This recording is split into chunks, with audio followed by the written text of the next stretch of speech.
Hey, what's up mga pre? Another day at another update na naman tayo dito sa Rohan 2 Global. Meron kasing panibagong announcement guys, February 6, na magkakaroon nga sila ng panibagong renewal. Truth out nga dito sa February, the Rohan 2 Global team is spilling additional rewards into an already impressive Crosswave XYZ campaign opportunity. Over nga daw yan ng 600k in Ruby value, Ruby, Ruby X, and Sapphire to ranks 1 to 20 on the Rohan 2 Global Campaign leaderboard.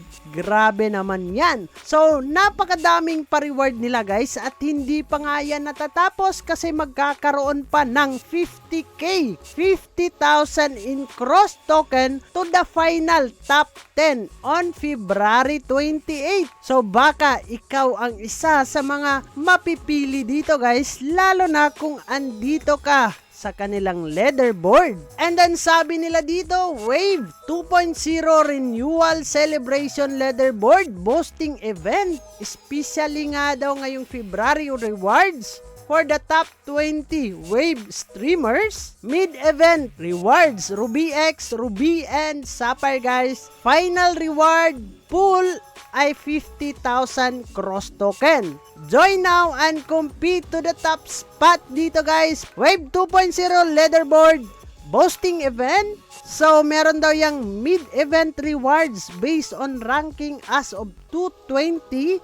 So guys, first is 100,000 Ruby X lang naman yan. Ang laki naman ng magiging first po dito. And then second is 70,000 na Ruby ang makukuha niya. Third is 50,000. And then 4th to 5th guys is tag-iisang 30,000 lang naman na Ruby. So 6 to 10th guys is magkakaroon yan ng 25,000 Ruby. And 11 to 20th guys ay makakakuha lang naman ng 40,000 Sapphire. And syempre sa final rewards based on rankings as of 228 guys ay makakakuha daw yung first dito ng 20,000 na cross token lang naman. Lang naman yan guys, grabe no?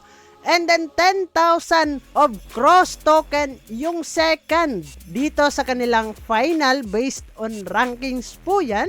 And then sa third is 5,000 cross token. And then 4th to 5th is magkakaroon ng 2,500 cross token. And then yung 6th to 10th guys ay makakakuha ng 2,000 cross token. At total amount nga dyan is 50,000. Grabe naman yan. So important notice, account involved in abuse or unfair of activity nga daw dito may be excluded from receiving the rewards. In such cases, rewards may be passed down to the next eligible streamer. Reward distribution nga daw dito ay schedule may change depending daw dito sa kanilang operational circumstances guys, no? So grabe naman, parang wow dito sa Rohan 2 Global. Napaka sarap naman tingnan sa mga eyes po natin yung pa-reward dito sa Rohan 2. So guys, yun lang naman yung ating pag-uusapan for today's video patungkol nga dito sa Rohan 2 Global. So ano pa yung inaantay natin guys? Sali-sali na tayo!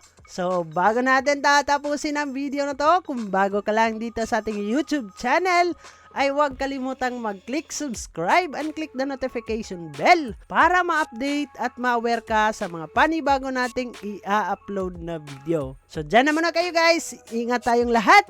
Kita-kits soon in the next video and bye-bye!